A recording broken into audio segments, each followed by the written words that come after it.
Welcome to our channel Learn with Yourself. Here we are learning Maha series of electricity. In today's lecture, we are going to deal how the protons, neutrons, electrons are arranged in an atom and how these atoms combine to form a wire. What are the arrangement of electrons in a wire? How the electrons combine to form a sea or ocean of electrons, and hence the electricity is possible to flow in wire. We are going to discuss all these aspects of electricity in today's lecture. In this video, we will learn about valence electrons, core electron, kernel, nucleus, sea of electrons, or ocean of electrons. So before going ahead, at first we should learn or revise what is an atom. What is an atom? An atom is the smallest fundamental particle of any matter. And atom consists of mainly three subatomic particles. Atom mainly तीन particle से मिलके बना हुआ होता है। कौन कौन? ये है पहला इलेक्ट्रॉन, फिर क्या है proton, and the last one is neutron. और इलेक्ट्रॉन्स पे कैसा चार्ज होता है? Negative charge. प्रोटॉन कैसा चार्ज है इस पे है पॉजिटिव चार्ज। न्यूट्रॉन पे कोई चार्ज नहीं है। ओके। और अगर हम एटम का स्ट्रक्चर का बात करें तो एटम मेनली न्यूक्लियस और इलेक्ट्रॉन्स का बना हुआ होता है। कहने का ये मतलब है कि न्यूक्लियस में न्यूट्रॉन और प्रोटॉन रहता है और उसके चारों ओर इलेक्ट्रॉन्स मूव करता है। यही होता है एटॉमिक स्ट्रक्चर।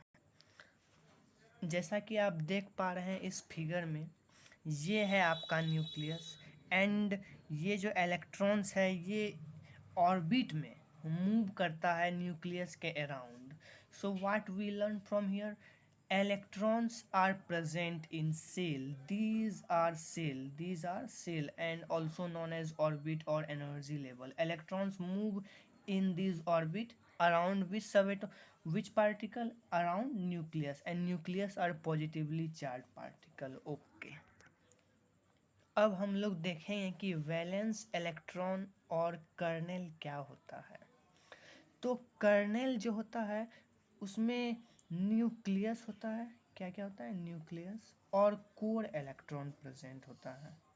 कोर इलेक्ट्रॉन किसको कहेंगे? वैलेंस इलेक्ट्रॉन के अलावा जितना भी इलेक्ट्रॉन्स है उसको हम लोग बोल लेंगे कोर इलेक्ट्रॉन। और आपके मन में ये क्वेश्चन आया होगा कि वैलेंस इलेक्ट्रॉन किसको कहते हैं? Valence electron outer most shell में जितना भी इलेक्ट्रॉन प्रेजेंट होता है उसको हम लोग क्या बोलते हैं? Valence electron. जैसे कि यहाँ पे आउटर मोस्ट सेल क्या हुआ, ये आपका आउटर मोस्ट सेल है और इसमें वैलेंस इलेक्ट्रॉन कितना? एक है। तो ये हो गया आपका वैलेंस इलेक्ट्रॉन। और कोर इलेक्ट्रॉन क्या हुआ? ये सब कोर इलेक्ट्रॉन हुआ। और ये क्या है? न्यूक्लियस। इसका मतलब ये जो एक रीजन बन रहा है जिसमें कि कोर इलेक्ट्रॉन है और न्यूक्लियस, इसको हम लोग क्या बोलते हैं? इसको बोलते हैं हम लोग कर्नेल। और ये क्या हुआ? Valence electron. Okay. And for your more knowledge, you should know that in the outermost cell, the maximum number of valence electron that can be present is 8। मतलब कि आउटर मोस्ट सेल में 8 से ज़्यादा electron नहीं रह सकता है। और किसमें कितना इलेक्ट्रॉन प्रेजेंट होता है आउटर मोस्ट सेल में, इसी के बेसिस पे हम लोग मेटल, नॉन मेटल और मेटेलॉइड को डील करेंगे। चलिए अब हम लोग उस चीज़ को देखते हैं। मेटल में क्या होता है? वैलेंस इलेक्ट्रॉन 1 से 3 तक होता है। 1 से 3 तक। अगर किसी भी एटम में एक इलेक्ट्रॉन हो, मतलब वैलेंस इलेक्ट्रॉन अगर एक हो, अगर दो हो या 3 वैलेंस इलेक्ट्रॉन हो उसके आउटर मोस्ट सेल में, तो उस एटम को हम लोग क्या बोलेंगे? मेटल का एक एटम बोल सकते हैं, मेटल का स्मॉलेस्ट पार्टिकल बोल सकते हैं। और नॉन मेटल क्या होगा? जिसमें कि 5 to 8 electron 8 electron present, no 5 to 8, yes 5 to 8 electron present होता है आउटर मोस्ट सेल में। और मेटेलॉइड क्या हुआ? यहाँ पे 1 से 3, 5 से 8, तो बचा क्या? 4। जिस एलिमेंट का एटम में outer most shell only occupy 4 electron is called what? Metalloid. Okay. Valence electron के बारे में आप लोगों को यहाँ पे एक बात समझना होगा कि वैलेंस इलेक्ट्रॉन खास करके मेटल में चूँकि बहुत ही कम होता है और इसलिए ये बहुत ही मूवेबल होता है, रेंडमली मूव करते रहता है किसी भी मेटल में। अगर कोई हम मेटल लेते हैं तो उसमें जो वैलेंस इलेक्ट्रॉन है वो इधर से उधर मूव करते रहता है। अगर हम लोग एक मेटल लिए तो उसमें होगा क्या, मेनली वैलेंस इलेक्ट्रॉन होगा और कर्नेल होगा। वैलेंस इलेक्ट्रॉन इधर उधर मूव करते रहता है, इसके कारण क्या बन जाता है, उस मेटल में एक सी ऑफ इलेक्ट्रॉन तैयार हो जाता है और उसमें कर्नेल क्या होता है, सबमर्ज्ड होता है। और इसी मूवेबल इलेक्ट्रॉन के यूनिडायरेक्शनल फ्लो के कारण इलेक्ट्रिसिटी प्रोड्यूस होता है। लेकिन यूनिडायरेक्शनल फ्लो तब होगा जब उसको हम लोग इलेक्ट्रिक सोर्स से जोड़ेंगे। लेकिन नॉन मेटल में क्या है, ये इसमें इलेक्ट्रॉन क्या है, 5 से अधिक है और उस पर फोर्स चूँकि बहुत ज़्यादा लगता है।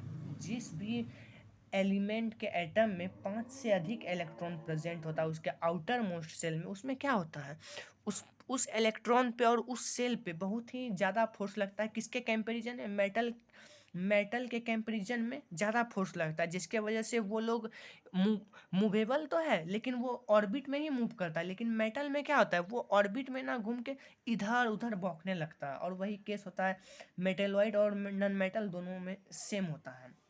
तो अब हम देखेंगे कि वायर में इलेक्ट्रॉन्स कैसे मूव करता है, वहाँ पे सी ऑफ ओशियन का फॉर्मेशन कैसे होता है और कर्नेल उसमें कैसे सबमर्ज्ड होता है। तो अभी देखिए, तो ये एक वायर का एक क्रॉस सेक्शन लिया है और उसको हम लोगों ने क्या किया, जूम किया। तो देखिए इसमें इलेक्ट्रॉन है, ये सब जितना भी, ये सब क्या है, वैलेंस इलेक्ट्रॉन। और ये कर्नेल, जो ये कर्नेल क्या है, इसमें न्यूक्लियस है। न्यूक्लियस में आपका क्या क्या है, प्रोटॉन और न्यूट्रॉन। और कर्नेल में और भी कुछ है, वो है कोर इलेक्ट्रॉन। और ये सब जो इलेक्ट्रॉन है ये क्या है, ये आपका है वैलेंस इलेक्ट्रॉन। तो देख आप क्लियरली देख सकते हैं इस फिगर में कि ये वैलेंस इलेक्ट्रॉन एक एक ओशियन जैसा सिचुएशन क्रिएट कर दिया, एक ओशियन जैसा सीन बना दिया है। और उसमें है क्या डूबा हुआ, उसमें है कर्नेल। और कर्नेल का चूंकि मास बहुत ज़्यादा होता है तो वो अपने प्लेस पे स्टेबल होता है, इधर उधर मूव नहीं करता है। तो इसके बारे में हम लोग और भी डिटेल से पढ़ेंगे, ये हायर क्लास का चीज़ है। लेकिन अभी हम लोगों को ये समझना है कि कर्नेल स्टेबल है, अपने प्लेस पे रहता है। और वहीं पे वैलेंस इलेक्ट्रॉन क्या होता है, रेंडमली इधर उधर मूव करे। जैसे ये आपका, ये इधर मूव करेगा, कोई इधर मूव करेगा, कोई इलेक्ट्रॉन इधर मूव करेगा, ये इधर मूव करेगा, ये इधर, मतलब सब अपना अपना रेंडमली डायरेक्शन में मूव करेगा। अब रेंडम डायरेक्शन में क्यों मूव करता है, इसका 2-3 कारण है। पहला कारण आप ले सकते हैं टेम्परेचर को। पहला कारण क्या ले सकते हैं, टेम्परेचर।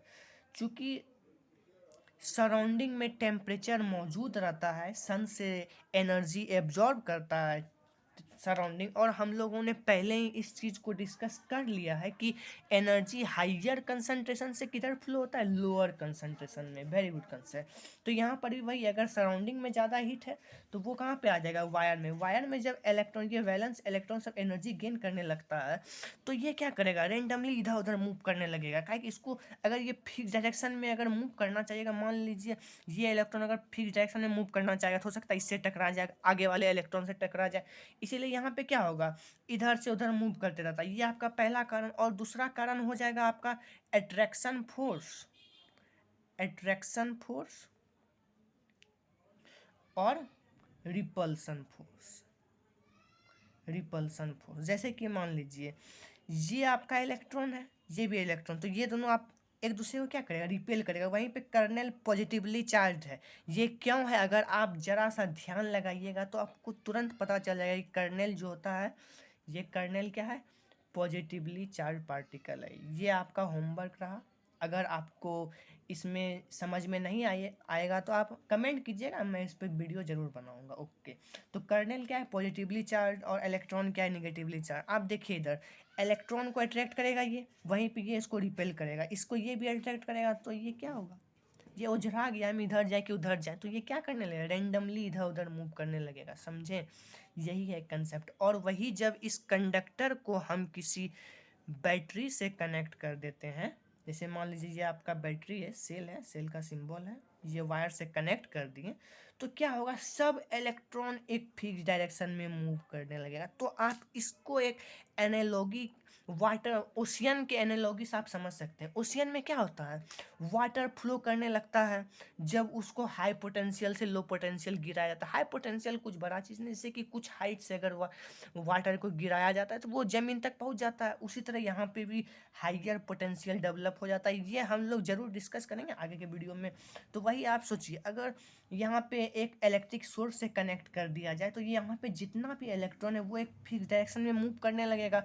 और हम लोगों ने करंट के डेफिनेशन में ये पढ़ा था कि जब पार्टिकल्स एक यूनिक डायरेक्शन में फ्लो करने लगता है तो क्या जनरेट होता है, उसको हम लोग बोलते हैं करंट। क्योंकि यहाँ पे इलेक्ट्रॉन का करंट है तो इसको हम लोग क्या बोलेंगे, electric current. That's the main point. Okay, my dear friend, if you have still any problem then comment and we will give our best effort to solve all your doubt. Thanks. Thank you.